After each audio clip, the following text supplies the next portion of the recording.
হয়েছে হয়েছে, এতদিন ধরে বাঁধ দেখবি বাঁধ দেখবি করে পাগলা করে দিয়েছিল। এবার শান্তি তো? হ্যাঁ মা, এতদিন স্কুলের বন্ধুরা সকলে বলতো ওরা গ্রামের বাঁধ দেখেছে, আমি দেখিনি বলে আমায় নিয়ে ঠাট্টা করতো। তা বেশ তো, আজকে থেকে আর কেউ তোকে নিয়ে ঠাট্টা করতে পারবে না, কেমন? মা, ও মা, ওই মূর্তিটা দেখো তো, একদম আমার বাবার মতো, তাই না বলো? ধুর, কি সব আবোল তাবোল বকিস তুই বিল্টু। এটা তোর বাবার মতন দেখতে কেন হবে? চল, বাড়ি চল। না গো, না গো মা, আমি সত্যি বলছি, আমাদের ঘরে বাবার যে ছবিটা রয়েছে এই মূর্তিটা হুবহু সেই রকম দেখতে। বলো না মা, বলো না মা, এটা এটা বাবার মূর্তি, তাই না? আমি জানি না বিল্টু, বিরক্ত করিস না, বাড়ি চল, আমার অনেক কাজ পড়ে রয়েছে।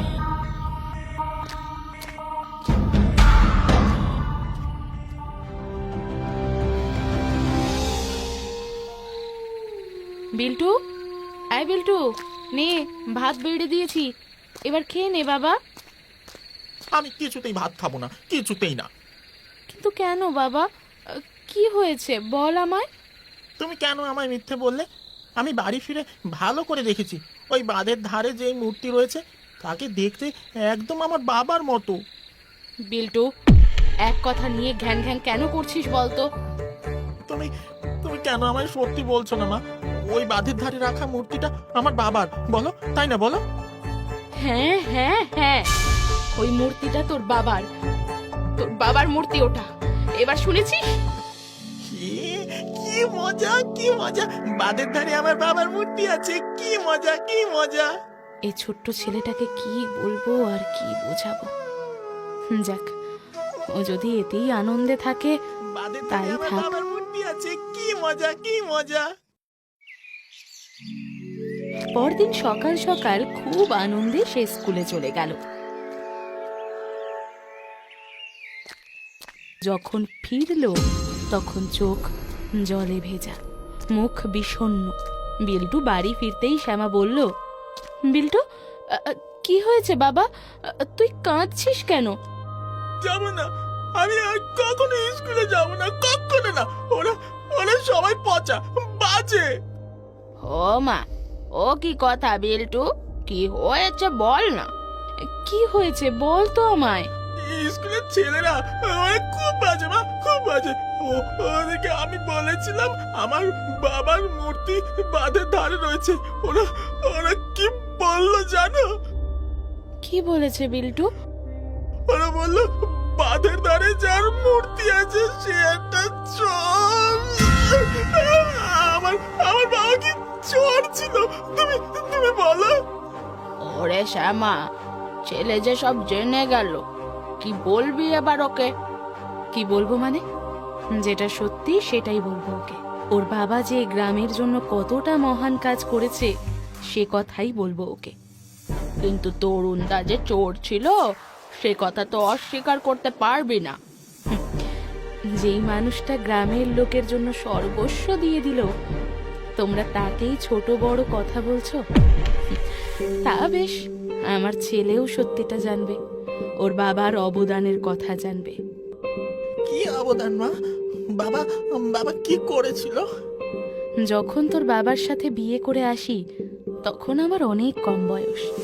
প্রায় দিনই দেখতাম তোর বাবা রাত করে বাড়ি ফিরত, আবার সূর্য ডুবলেই বেরিয়ে পড়তো। ঘরে অভাব কোনোদিনই ছিল না, কিন্তু তোর বাবা যে কি করতো বুঝতে পারতাম না। একদিন ঘরের কোণে এক থলি টাকা দেখেই শিউরে উঠলাম। দাঁড়াও, ঘরে ঢোকার আগে আমার কিছু প্রশ্নের উত্তর দিতে হবে তোমায়। বাবা, কি ব্যাপার গিন্নি, আজকে বউ না হয়ে দারোগার মতো কথা বলছো যে? কি হয়েছে কি? কি হয়েছে সে তো তুমি বলবে। খাটের নিচের থলিতে ওটা কিসের টাকা আছে বলবে আমায়? ওটা ওটা ওটা আমার টাকা, এই পাওনা ছিল তাই নিয়ে এসেছি। চুরি করাটাকে পাওনা বলে না। আমি বেশ কিছুদিন ধরেই সন্দেহ করেছিলাম, কিন্তু কিন্তু এই টাকার থলিটা দেখে সব বুঝেছি। ছি ছি ছি ছি ছি ছি ছি। ধিক্কার দেওয়ার আগে একবার আমার কথাটা শুনে নাও গিন্নি। চুরি করাটা আমাদের বংশগত, এটা বহু বছর ধরে চলে আসছে। তুমি কি বলছো তুমি জানো? তুমি লোকের বাড়ি চুরি করো আর সেই টাকায় সংসার চলে। হে ভগবান, হে কার সাথে বাবা আমার বিয়ে দিল? গিন্নি বিশ্বাস করো, আমি এই কাজ আমরা ছোট থেকে করে আসছি। এই কাজ ছাড়া আমি কিচ্ছু পারি না। দরকার নেই যেই কাজ করে দিনের শেষে মুখ লুকোতে হয় সেই কাজ করার দরকার নেই।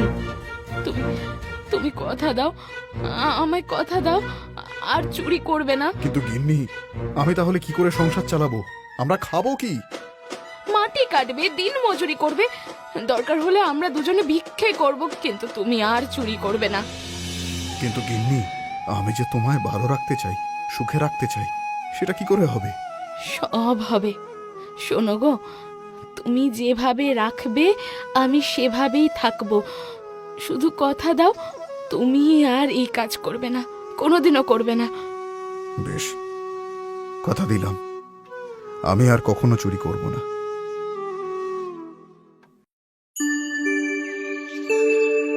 শোনো শোনো শোনো, রবিবারের বন্যার হাত থেকে গ্রামকে বাঁচানোর জন্য শিমুল নদীতে বাঁধ দেওয়ার জন্য সরকার থেকে আর্থিক সহায়তা পাওয়া গেছে। খুব শীঘ্রই সেই অনুদান এসে পৌঁছাবে আর বাঁধ দেওয়া শুরু হবে। শোনো শোনো শোনো। যাক বাবা, এতদিনে একটা কাজের কাজ হবে বলো। সত্যি গো, প্রতিবার বন্যায় বড্ড ক্ষতি হয় গ্রামের লোকের। এইবার যেন ঠাকুর বুক তুলে চেয়েছেন। আচ্ছা, এই অনুদান কি করে আসবে গো? কেন, মাল কি করে নিয়ে আসবে হয়তো সে জমিদার বাবু দেখে নেবেন। আমাদের অত জেরে কাজ কি ভাই? হ্যাঁ, সে যা বলেছো গো, আমাদের গ্রামে বাঁধ হচ্ছে, এই আমাদের জন্য ঢের।